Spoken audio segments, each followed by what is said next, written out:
안녕하세요 여러분. 이번 시간에는 존 스튜어트 밀에 대해서 배워볼 거예요. 이번 시간에는 밀의 공리주의, 밀이 주장했던 내적 체제와 자유로운 순으로 배워봅시다. 이번 수업을 통해 질적 공리주의에 대해 설명할 수 있고 내적 체제와 외적 체제를 구분할 수 있습니다. 마지막으로 자유로운에 대해서도 설명할 수 있습니다. 밀의 공리주의의 바탕이 되었던 영국 상황에 대해서 먼저 알아볼 거예요. 영국은 1688년의 명예혁명 이후 의회 민주주의 전통을 지속적으로 발전시켜 왔는데 18세기까지는 주로 귀족들만이 정치에 참여했다는 점에서 일종의 귀족 민주주의라는 한계를 안고 있었어요. 선거권과 피선거권이 주택이나 주택의 임대료를 기준으로 결정되었기 때문에 정치 참여가 지주와 대상공인들로 한정될 수밖에 없었어요. 19세기에 들어와 이와 같은 선거법은 그 대표성과 정당성에서 비판에 직면하였는데 귀족들과 부자들만의 권익을 보장하고 있는 기존의 제도를 가지고만은 산업혁명과 자본주의의 발달에 따라 새롭게 형성된 도시지역 주민들의 권익을 적절하게 보장할 수 없었기 때문이죠. 주로 중소상공인과 은행인, 자유직업인 등 도시 중산층을 중심으로 전개된 선거법 개정운동은 1832년에 결실을 맺었고 10파운드 이상의 임대료 지불 사람들에게도 참정권이 주어졌어요.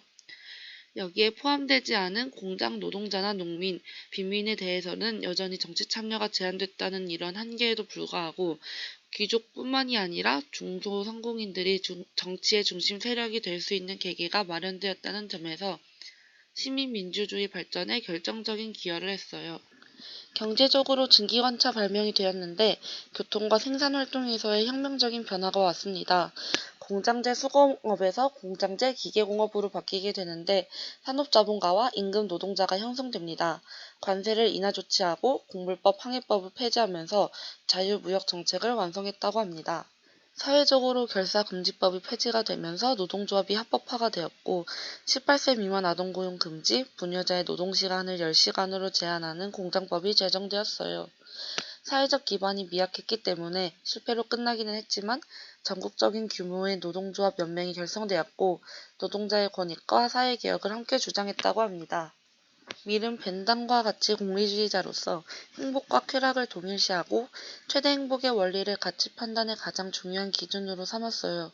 벤담의 최대 행복의 원리가 도덕 입법의 가장 확실한 기준이라는 것에 감명을 받았기 때문에 자연법이나 이성, 도덕 법칙과 같은 개념들에 기초하여 도덕과 입법의 원리를 마련하는 모든 시도들을 불필요하다고 여겼습니다.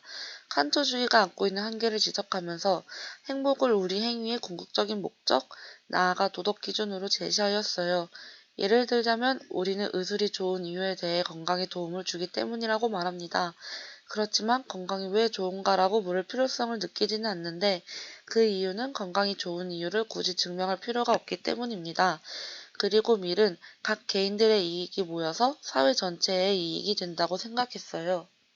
밀은 벤담과는 달리 쾌락의 질적인 측면까지 고려하지 않으면 안 된다고 강조했어요. 밀은 양적 쾌락과 질적 쾌락을 모두 경험한 교양과 지식을 갖춘 사람들, 즉 쾌락에 관한 전문적 식견을 갖춘 사람들이 선호하는 것이 있다면 그것을 따르는 것이 더욱 바람직하다고 주장했는데 왜냐하면 그들은 무엇보다 자신들의 품위를 중요하게 여기는 사람들이기 때문입니다. 밀은 벤담과 달리 지적인 교양을 갖춘 정상적인 사람이라면 품위감에 기초한 선호에 따라 행동하리라고 주장했어요. 품위감을 지식과 교양을 갖춘 사람들이 선호하는 것으로 이해하였고 이들을 만족해하는 바보나 돼지가 되기보다는 불만족스럽지만 인간 또는 소크라스가 되기를 선호하는 고양된 품성을 지닌 쾌락에 관한 전문가적 식견을 지닌 사람들로 그려냈습니다. 밀은 사회 구성원들이 모두 이처럼 교양 있는 사람들이 되도록 하는 교육을 통해 당시 영국 사회가 안고 있는 문제들을 해결할 수 있다고 믿었으며 이를 통해 사회가 지속적으로 진보할 수 있으리라는 신념을 갖고 있었어요. 쾌락의 문제에서 질을 강조함으로써 정통적인 벤담의 공리주의가 가장 정성을 들였던 쾌락의 양적 계산을 불가능하게 만들었다는 비판을 감수해야 했는데 예를 들면 품위감, 교양 있는 마음 등과 같은 양적으로 환원이 불가능한 질적이고 주관적 개념들을 가지고는 객관적인 측정 자체가 불가능하다는 지적을 받았어요. 하지만 미리 측정할 필요성 자체를 부정하는 것은 아니었고 질적 쾌락이 아닌 주관적인 특성과 그 모호성 때문에 그가 말하는 쾌락 간의 비교 측정은 현실적인 대안이 되지 못한다는 한계가 있습니다. 밀은 공리주의가 이기주의라는 비난을 극복하기 위해 대접받고자 하는 대로 대접하라 라는 기독교의 황금률을 끌어들여 최대 다수의 행복을 강조하였습니다. 즉 진정한 공리주의자라면 자신만의 이기적인 행복이 아니라 관련된 모든 사람들의 행복을 선호의 기준으로 삼을 것이라는 주장을 하였습니다. 벤담처럼 외적 제재를 인정하는 밀에 따르면 우리는 이웃과 함께하려는 동정심이나 호감에 대한 관심 그리고 창조주에 대한 두려움 때문에 이기적인 욕망을 자신의 의지로 대체하려는 노력을 하면서 살아갑니다. 이러한 삶은 공리주의의 도덕과도 정확히 일치하는 삶이라 할 수 있으며 공리주의에 기초한 도덕을 더욱 강화하는 데도 큰 도움을 줍니다.